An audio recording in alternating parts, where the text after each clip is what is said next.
রাজদীপ চ্যাটার্জির সামনে দয়াল সিং এর মাথায় রিভলভার ধরল বিদ্যা। হ্যাঁ বন্ধুরা, এমনটাই দেখা যাবে। বিস্তারিত জানতে ভিডিওটিতে লাইক দিয়ে চ্যানেলটি সাবস্ক্রাইব করে শুরু থেকে শেষ অবধি দেখতে থাকো। গল্পের শুরুতেই দেখা যাবে বিদ্যা কলেজে আসছে, ঠিক তখনই তখনই দেখা যায় তখনই স্টুডেন্টরা বিদ্যাকে সম্মান জানায়। আর তখন বিদ্যা বলতে থাকে, তোমরা তোমরা নিজেদের ক্লাসরুমে যাও, প্রফেসর বিবি আসছে। এরপরে এই বলে এই বলে বিদ্যা সেখান থেকে চলে যায়। এরপরে যখনই যখনই ওপরে আসে, ঠিক তখনই তখনই দেখা যায় দয়াল সিং বিদ্যাকে দেখে বলতে থাকে, বিবি। এ কথা শুনে বিদ্যা রেগে যায়। আর তখন তখন দয়াল সিং জিভে কামড় দিয়ে বলতে থাকে যে এটা এটা বলতে চাইনি, আসলে বলতে চেয়েছিলাম প্রফেসর বিদ্যা ব্যানার্জি। মুখ থেকে বেরিয়ে গেছে বিবি, কিছু মনে করবেন না। এ কথা শুনে বিদ্যা বলতে থাকে, আপনি আপনি আমার এই হাতটাকে চেনেন না। এই হাতটা যদি একবার চলে না, একদম একদম সবকিছু মনে করিয়ে দেয়, স্মরণ শক্তিটা বাড়িয়ে দেয়। আপনার স্মরণ শক্তিটা হয়তোবা একটু কম, তার কারণেই বারবার আপনি একই ভুল করছেন। আমি চাইলে কিন্তু আপনার স্মরণ শক্তিটা বাড়িয়ে দিতে পারি। এ কথা শুনে দয়াল সিং বলতে থাকে, আপনি আপনি আপনি আমাকে আমাকে থ্রেট করতে পারেন না, কারণ কারণ আপনি আমাকে চেনেন না। আমি আমি একটা হিংস্র মানুষ। আমি চাইলে চাইলে আপনাকে আপনাকে এখানে শেষ করে দিতে পারি, কারণ কারণ আমার মধ্যে একটা পশু বাস করে। তাই তো আমার নামের পাশে দয়াল সিং লেখা, আর আমার নামের পাশেও পশুর নামও লেখা আছে। এটা একবারও কি ভেবে দেখেছেন? আমার নামটা যেমন পশুর মতো, আমি কিন্তু লোকটাও ঠিক পশুর মতোই। আমার মধ্যে কিন্তু পশুও বাস করে। তাই আমার সঙ্গে লাগতে আসবেন না। আর আপনি আপনি রাজদীপ চ্যাটার্জির সঙ্গে যে ঝামেলা আছে, সে ঝামেলাটাও মিটিয়ে নিন। তা না হলে কিন্তু সিংহের মতো আপনাকে গিলে খেয়ে নেবো। এ কথা শুনে দেখা যায় বিদ্যা রেগে যায়। এরপরে দয়াল সিংকে মারতে যাবে, ঠিক তখনই দয়াল সিং বিদ্যার মাথায় রিভলভার ধরলে বিদ্যা দয়াল সিংকে থাপ্পড় মারে। আর রিভলভারটা কেড়ে নিয়ে রাজদীপ চ্যাটার্জির সামনে দয়াল সিংয়ের মাথায় রিভলভারটা ধরে বলতে থাকে, আমি আমি চাইলে এখানে আপনাকে শুট করে দিতে পারি। আমি দরকার হলে আপনাকে শুট করে দিয়ে আমি আমি নিজে জেল খাটবো। আমার আমার কোনো সমস্যা হবে না। তাই বলছি, আমার সঙ্গে কিছুতেই লাগতে আসবেন না। তখন এই কথা শুনে দয়াল সিং বলতে থাকে, আপনি আপনি আমার সম্পর্কে কিছু জানেন না, তার কারণেই এরকম করে আমার মাথায় রিভলভারটা ধরে আছেন। মিস্টার রাজদীপ চ্যাটার্জি, ওনাকে যদি নিজের প্রাণ নিয়ে বাঁচাতে চান, তবে তবে ওনাকে আমার মাথা থেকে রিভলভারটা নামাতে বলুন। তা না হলে আমি যদি ভয়ঙ্কর রূপ ধারণ করি, তবে কিন্তু এখানে তুলকালাম কাণ্ড বাঁধিয়ে ফেলবে। এখানে কিন্তু অনেক বড় কেওয়াজ হয়ে যাবে। এ কথা শুনে বিদ্যা বলতে থাকে, মুখের ভাষাটা সংযত করে কথা বলুন। আপনি যেভাবে কথা বলছেন, এটা আমাদের ভাষা নয়। আমাদের ভাষা এরকম করে কখনো কথা বলে না। কেউ এই ভাষায় আমাদের মধ্যে কথা বলাটা পছন্দ করে না। ওনাকে ওনাকে খুব ভালো করে বলে দিন, মিস্টার রাজদীপ চ্যাটার্জি। এই কথা শুনে রাজদীপ বলতে থাকে, বিদ্যা তুমি কিন্তু বাড়াবাড়ি করছো। এভাবে বাড়াবাড়ি করো না প্লিজ। এখানে এখানে কোনো সিক্রেট চাচ্ছি না আমি। তুমি যদি ভালো চাও, তবে তবে চুপ করে থাকো। এভাবে সিক্রেট করার কোনো প্রয়োজন নেই। এই কথা শুনে দয়াল সিং বলতে থাকে, আপনি আপনি আপনার বৌমাকে বলে দিন যে এখানে কোনো যেন কেওয়াজ না করে। আর কেওয়াজ করতে চাইলে তো বুঝতে পারছেন যে দয়াল সিং কতটা কেওয়াজ করতে ভালোবাসে। আর এই জন্যই মন্ত্রীমশাই আমাকে আমাকে এতটা ভালোবাসে। তখন এ কথা শুনে বিদ্যা বলতে থাকে, হ্যাঁ, চামচেগিরি করেন, আবার মন্ত্রীমশাই ভালোবাসার কথা বলছেন। এরপরে দেখা যায় এই বলে দেখা যায় বিদ্যা রিভলভারটা নামিয়ে নেয়। তখন দেখা যায় দয়াল সিং বলতে থাকে, আপনি যদি এখনো ভালো থাকতে চান, এখান থেকে বাঁচতে চান, তবে তবে এখান থেকে সরে যাওয়াই আপনার জন্য বেটার হবে। এখান থেকে সরে যান, তা না হলে কিন্তু ভালো হবে না। এ কথা শুনে বিদ্যা বলতে থাকে, আপনি কি আমাকে থ্রেট করছেন? আপনি জানেন না আমার হাতটা কত দূর অব্দি যেতে পারে, আমি কত কি করতে পারি। এ কথা শুনে দয়াল সিং বলতে থাকে, আপনি আপনি কিচ্ছু করতে পারবেন না। আপনি যেখানেই যাবেন, এই দয়াল সিংকেই আপনার কাজে লাগবে, কারণ এদেশের মন্ত্রীর সঙ্গে ওঠা বসা করি আমি। তাই আপনাকে কেউ সাহায্য করতে পারবে না। এই বলে তখন দয়াল সিং চলে যায়। এরপরে বাড়িতে এলে তখন বিদ্যাকে বলতে থাকে, বিদ্যা, ওদিকে কিছু হলো? তখন বিদ্যা বলতে থাকে, আজকে কলেজে একটা চামচা এসেছিল। সে চামচাটা হচ্ছে এই শহরের মন্ত্রীর চামচা, আর আমাকে থ্রেট করতে এসেছিল। ওকে ওকে এমন শিক্ষা দিয়েছি না, ওখান থেকে দূর করে পালিয়ে যেতে বাধ্য হয়েছে। আমি বলেছি যে আমার সঙ্গে নেক্সট টাইম লাগতে আসলে আমি কিন্তু কিছু একটা করে ফেলবো। তখন চাইলেও আর এখান থেকে বেঁচে বেরোতে পারবে না। এই কথা শুনে জিৎ বলতে থাকে, তোমার সঙ্গে পাঙ্গা নিতে এসেছে? কার এত বড় সাহস? কে এরকম একটা কাজ করতে পারলো? এত বড় সাহস দেখাতে পারলো? ওই দয়াল সিংকে আমি ছাড়বো না। তখন তখন বিদ্যা বলতে থাকে, আপনাকে কিছু করতে হবে না, দয়াল সিংকে আমি আমি উচিত শিক্ষা দিয়ে দিয়েছি, আর ও নেক্সট টাইম আমার সঙ্গে লাগতে আসবে না, এটা এটা আমি বিশ্বাস করি। এ কথা শুনে তখন তখন রিত বলতে থাকে, ঠিক আছে বিদ্যা, এবার ঘরে চলো, ফ্রেশ হও, ফ্রেশ হয়ে কিছু খাবার খেয়ে একটু একটু রেস্ট নেবে, অনেক অনেক ধকল গেছে সারাদিন, তাই না? তখন বিদ্যা বলতে থাকে, আমার আমার এটুকু ধকল কিছুই না মিস্টার রাজদীপ চ্যাটার্জি, আপনি আপনি আমাকে এসব কথা বলে নিজে আমাকে দুর্বল করার চেষ্টা করবেন না। আমার আমার কিচ্ছু হয়নি, আর আমি আমি একদম সুস্থ আছি। আমার স্টুডেন্টদের যতক্ষণ না আমি ওদের মাথার উপরে ছাদ তুলে দিতে পারছি, ততক্ষণ আমি কোনোভাবে থামবো না। আমাকে কেউ থামাতে পারবি না, আমি আমি কিছুতেই থামবো না। আমাকে আমাকে থামানোটা কারো কম্য নয়। এই কথা শুনে তখন তখন দেখা যায় রাজদীপ বলতে থাকে, তুমি তুমি তুমি অবশ্যই তোমার স্টুডেন্টদের মাথার উপরে ছাদ তৈরি করে দিতে পারবে, এ কথাটা আমি বিশ্বাস করি। আমি তোমাকে কথা দিচ্ছি বিদ্যা, আমি সারা জীবন তোমার পাশে থাকবো। আমি আমি সারা জীবন চেষ্টা করে যাব তোমার পাশে থেকে তোমার মতো করে সবাই সবাই সহযোগিতা করতে। কিন্তু এরপরে এরপরে আমি আমি আমি মিস্টার রাজদীপ চ্যাটার্জিকে কখনোই ক্ষমা করতে পারবো না। উনি উনি যে কাজটা করেছে তোমার সঙ্গে, আমার সঙ্গে যে অন্যায়টা করেছে, সেটা আমি কিছুতেই মেনে নিতে পারবো না। আমি আমি এটা কিছুতেই মানতে পারছি না। আমি আমি তোমাকে কি করে বোঝাই বিদ্যা, আমি আমি আমার বাবাকে কতটা ঘৃণা করি। তখন তখন বিদ্যা বলতে থাকে, জানেন, ওই লোকটা ওই দয়াল সিংকে নিয়ে এসেছিল আমাকে আমাকে মারার জন্য, আমাকে থ্রেট করার জন্য। আমি উল্টো ওকে এমন ভাবে থ্রেট করে দিয়েছি, দয়াল সিং ভয় পেয়ে গেছে অবশ্য, কিন্তু কিন্তু ও যেভাবে যেভাবে কথা বললো, মনে হলো যে ও ভয় পায়নি, কিন্তু আমি জানি ও ভয় পেয়েছে। শুধুমাত্র নিজের মান সম্মান রক্ষার্থে ও ওইভাবে কথা বলে সেখান থেকে বিড়ালের মতো পালিয়ে গেল। এ কথা শুনে রিত হাসতে থাকে আর বলতে থাকে, তুমি হচ্ছে বাঘিনী, তোমাকে দেখে ভয় পাবে না এমন কোনো কেউ আছে নাকি? আমার আমার বিশ্বাস করার মতো কেউ এমন নেই, এমন এখনো জন্মায়নি যে কিনা প্রফেসর দিদিকে দেখে ভয় পায় না।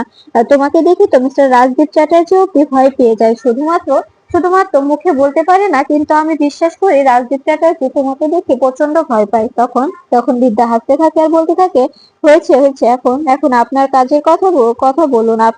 আপনাকে যে কাজটা দেওয়া হয়েছিল সে কাজটা কি ঠিকঠাক ভাবে করেছেন? তখন তখন রিত বলতে থাকে, অবশ্যই অবশ্যই বিদ্যা, সবকিছু ঠিকঠাক ভাবেই হচ্ছে, সবকিছু ঠিকঠাক ভাবে রেডি করা হচ্ছে, তুমি কোনো চিন্তা করো না। সময় মতো সবকিছু পৌঁছে যাবে, সময় মতো ঠিক জায়গায় সবকিছু পৌঁছে যাবে, আর সবকিছু তুমি পেয়ে যাবে। তুমি চিন্তা করো না, তুমি শুধু নিজের কাজে এগিয়ে যাও, নিজের কাজে কনসেপ্ট করো। তুমি তোমার স্টুডেন্টদের বোঝাও যে ওরা ওরা যে ভুল ধারণাটা নিয়ে আছে সেটা পুরোটাই ভিত্তিহীন, সেটা পুরোটাই বনওয়াট। এটা যদি ওরা বুঝতে না পারে, তবে কি করে তুমি ওদের পাশে দাঁড়াবে বলো? ওরাই তো তোমার পাশে নেই, তবে তুমি ওদের পাশে দাঁড়িয়ে কি করবে? তখন বিদ্যা বলতে থাকে, ওরা ওরা আমার পাশে নেই শুধুমাত্র ওদের মাথার উপরকার ছাদ কেড়ে নেওয়া হয়েছে, ওদেরকে ভুল বোঝানো হয়েছে, ঠিক সেই কারণে। আমি যদি আবার সবকিছু ফিরিয়ে দিই, তবে ওরা অবশ্যই অবশ্যই আমার পাশে এসে দাঁড়াবে। ওরা সবাই বুঝতে পারবে যে প্রফেসর বিবি কখনো তাদের সঙ্গে বেইমানি করতে পারে না। প্রফেসর বিবি কখনো ওদের সঙ্গে এত বড় বেইমানি করবে না, যার জন্য ওদের এতটা এতটা সাফার করতে হবে, এতটা কষ্ট পেতে হবে, ওদেরকে ওদেরকে রাস্তায় রাস্তায় থাকতে হবে, ওদের ভবিষ্যৎ নষ্ট হয়ে যাবে। ওদের প্রফেসর বিবি ওদেরকে নিজের থেকেও বেশি ভালোবাসে, ওরা অবশ্যই বুঝতে পারবে এসব। তখন তখন এ কথা শুনে রিত বলতে থাকে, আমি জানি বিদ্যা, তুমি তুমি অবশ্যই ওদের মন জয় করতে পারবে, ওদেরকে বুঝাতে পারবে যে ওরা ওরা ওরা মিস্টার রাজদীপ চ্যাটার্জি যে ওদেরকে যে ভুলটা বুঝিয়েছে, ওরা যে ভুলটা বুঝেছে সেটা পুরোটাই ভিত্তিহীন, পুরোটাই সাজানো, সবকিছু তোমাকে ফাঁসানোর জন্য করা হয়েছে। অবশ্যই অবশ্যই ওরা বুঝবে, এটা এটা আমার বিশ্বাস। এরপরে পৃথা এসে বলতে থাকে, বিদ্যা, কি হয়েছে মা, তুমি এতটা টেনশনে আছো, মনে হচ্ছে অনেক টেন্স আছো তুমি।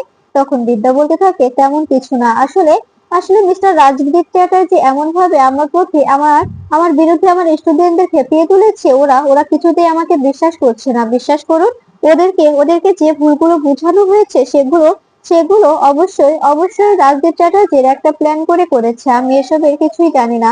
ওদেরকে বলা হয়েছে আমি নাকি রাজদীপ চ্যাটার্জির সঙ্গে হাত মিলিয়ে কলেজটা ভেঙে দিয়েছি, হস্টেলটা আমি ভেঙে গুড়িয়ে দিয়েছি, অথচ পক্ষে আমি এসবের কিছুই জানতাম না। যে স্কুলটা যে ভাঙা হয়েছে এ সম্পর্কে আমার কোনো ধারণাই নেই, এ সম্পর্কে আমাকে কেউ কিছু জানায়নি, আর আমি জানতেও পারিনি। তখন তখন এ কথা শুনে তখন তখন পৃথা বলতে থাকে, মিস্টার রাজদীপ চ্যাটার্জি যে কতটা নোংরা খেলায় মেতে উঠেছে, এটা এটা আমি খুব ভালো করে বুঝতে পারছি বিদ্যা। তুমি তুমি কখনোই নিজের নিজের লক্ষ্য থেকে সরে আসবে না, তুমি নিজের লক্ষ্যটা ঠিক রাখবে, এটা এটা আমাকে কথা দাও, তুমি তোমার স্টুডেন্টদের পাশে থাকবে। আমি চাই যে মিস্টার রাজদীপ চ্যাটার্জি যেন শাস্তি পায়। ওকে ওকে তুমি উপযুক্ত শাস্তি দেবে। আমি আমি তোমাকে ওর ওয়াইফ হয়ে বলছি, আমাকে যদি সাক্ষী হিসাবে লাগে আমি সাক্ষী দেব, মিস্টার রাজদীপ চ্যাটার্জির বিরুদ্ধে আমি সাক্ষী দেব। তুমি তুমি কোনো চিন্তা করো না, আমি দেব, রিত দেবে, রূপ দেবে, সবাই সাক্ষী দেবে। তুমি তুমি একদম চিন্তা করবে না। তখন তখন বিদ্যা বলতে থাকে, আমি আমি মিস্টার রাজদীপ চ্যাটার্জিকে কিছুতেই ছাড়বো না। এভাবে এভাবে আমার স্টুডেন্টদের মাথার উপর থেকে ছাদ কেড়ে নিয়েছেন উনি। এর জন্য তো ওনাকে আমি শাস্তি দেবই। তারপরে আমাকে ওদের সামনে এতটা ছোট করেছে, যার কারণে আমার স্টুডেন্টরা আমাকে মারতে অব্দি এসেছে। এটার শাস্তি তো, এটার বদলা তো আমাকে নিতেই হবে। তখন তখন রূপ এসে বলতে থাকে, বিদ্যা তুমি চিন্তা করো না, আমরা আমরা সবাই তোমার পাশে আছি। কি রে রিত, তুই কথা বলছিস না যে? তুই বিদ্যার পাশে আছিস না? তখন তখন রিত বলতে থাকে, হ্যাঁ কাকাই, আমি আমি অবশ্যই অবশ্যই বিদ্যার পাশে আছি। আমি সারা জীবন বিদ্যার পাশে থাকবো। তোমরা তোমরা শুধু আমাকে আশীর্বাদ করো, আমি যেন বিদ্যার সঙ্গে কখনো বেইমানি না করি, সবসময় যেন বিদ্যাকে আগলে রাখতে পারি, বিদ্যার সঙ্গে সঙ্গে ভালোভাবে সংসার করতে পারি। আমি তো চাই যে বিদ্যা বিদ্যা ওর যুদ্ধে জয়ী হোক, আর আমি আমার যুদ্ধে জয়ী হোক। ও যুদ্ধ করছে ওর স্টুডেন্টদের নিয়ে, আর আমি যুদ্ধ করছি ওর ভালোবাসা পাওয়ার লোভে। আমি আমি চাই যে ওর স্টুডেন্টদের সবকিছু বুঝিয়ে দিয়ে ও আমার জীবনে আমার কাছে ফিরে আসুক। ও যদি সত্যি আমার কাছে আমার জীবনে ফিরে আসে, আমি ওকে রানী বানিয়ে রাখবো। ওকে আমি কখনো কষ্ট পেতে দেব না, কখনো না। আমি আমি ওকে এটা কথা দিতে পারি। তখন তখন দেখা যায় রূপ বলতে থাকে, বিদ্যা শুনতে পেয়েছো? আমার ভাইপো তোমাকে কি কথা দিচ্ছে, এই কথাগুলো ও অবশ্যই রাখবে। তুমি তুমি একদম চিন্তা করো না বিদ্যা। রিত তোমাকে কখনো ঠকাবে না। রিত সবসময় সবসময় তোমাকে আগলে রাখবে, সবসময় তোমাকে ভালোবাসবে, কখনো কখনো তোমাকে দূরে ঠেলে দেবে না। তখন তখন এ কথা শুনে দেখা যায় বিদ্যা বলতে থাকে, আমি জানি যে মিস্টার রাজদীপ চ্যাটার্জি আমাকে কতটা ভালোবাসে। ওনার ভালোবাসা আমার সামনে প্রমাণ করতে হবে না। আমি আমি ওনার ভালোবাসা অবশ্যই বুঝতে পারি। শুধুমাত্র বিশ্বাস করুন, আমি যদি ওনার ভালোবাসা এখন অ্যাকসেপ্ট করে নিই, তবে তবে আমার ছাত্রছাত্রীরা আমাকে আরো ভুল বুঝবে। ওরা ওরা আমাকে আরো ভুল বুঝবে, আর মিস্টার রাজদীপ চ্যাটার্জি এটার সুযোগ নিয়ে সবার মাঝে বিলিয়ে দেবে যে বিদ্যা ব্যানার্জি সত্যি সত্যি রীতের সঙ্গে সংসার বেঁধে ওদের সঙ্গে বেইমানি করেছে। বিশ্বাস করুন, আমি এটা চাই না। আমার স্টুডেন্টদের সামনে আমি কিছুতেই ছোট সাজতে চাই না। ওদেরকে আমি অবশ্যই বুঝিয়ে দেবো যে প্রফেসর বিবি কখনো ওদের সঙ্গে বেইমানি করতে পারে না। প্রফেসর বিবি ওদেরকে ভালোবেসে গেছে আর ভালোবেসে যাবে। কখনোই ওদেরকে কষ্ট পেতে দেবে না, ওদের সঙ্গে বেইমানি করবে না। এই কথা শুনে তখন তখন পৃথা ও রূপ বলতে থাকে, আমরা জানি যে তুমি কখনো কখনো তোমার স্টুডেন্টদের সঙ্গে বেইমানি করবে না। এটা আর যাই বিশ্বাস করুক বা না করুক, আমরা অবশ্যই বিশ্বাস করি। কিন্তু কিন্তু ওরা যে কেন বিশ্বাস করছে না, এটাই তো বুঝতে পারছি না। তখন বিদ্যা বলতে থাকে, যেভাবে ওরা ওরা যেভাবে নাটকটা সাজিয়েছে, সেটা যদি আপনাদের দেখাতো, আপনারাও হয়তোবা আমাকে অবিশ্বাস করতেন। এতে এতে ওদের কোনো দোষ নেই। ওদের যদি দোষ থাকতো, তবে আমি অবশ্যই ওদের দোষারোপ করতাম। কিন্তু কিন্তু ওদের তো কোনো দোষ নেই, আমি কেনই বা ওদের দোষারোপ করব? এতে তো ওদের নিজেদের করার কিছুই নেই। ওদেরকে এভাবে ভুল বোঝানো হয়েছে, তাই ওরা ভুল বুঝেছে। তখন তখন রিক বলতে থাকে, বিদ্যা তুমি চিন্তা করো না, আমি সবকিছু ঠিকঠাক করে দেব। আমি অবশ্যই চেষ্টা করব যে তোমার স্টুডেন্টদের বোঝাতে। ওদেরকে আমি নিজে নিজে একজন একজন করে বোঝাবো, আর বলবো যে তোমাদের বিবি কখনোই তোমাদের সঙ্গে বেইমানি করতে পারে না। তোমাদের বিবি তোমাদের মন থেকে ভালোবাসে। তোমাদের জন্য নিজের জীবনটাও বিলিয়ে দিতে ও দুবারও ভাববে না। তোমরা ওকে প্লিজ কোনোভাবে ভুল বুঝো না। ওকে ওকে তোমরা বোঝার চেষ্টা করো। তোমাদের জন্য ও কত কিছুই না করছে, আর তোমরা তোমরা কি করছো? ওকে ওকে ভুল বুঝে যাচ্ছ প্রতিনিয়ত।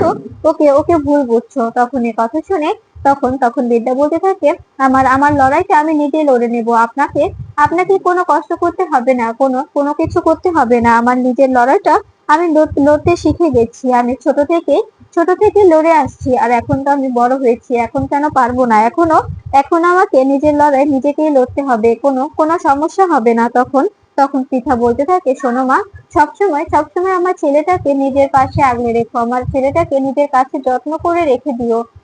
তুমি আমার ছেলেটার মূল্যটা বুঝতে না চাইলেও আমি খুব ভালো করে জানি আমার ছেলে তোমাকে কতটা ভালোবাসে। জানো, আমার ছেলে আমাকে বলে, জানো মা, আমার গল্পের নায়িকা হচ্ছে বিদ্যাই আমার গল্পের নায়িকা। তাই আমি বিদ্যাকে ছেড়ে কখনো অন্য মেয়েকে নিয়ে ভাবতে পারি না।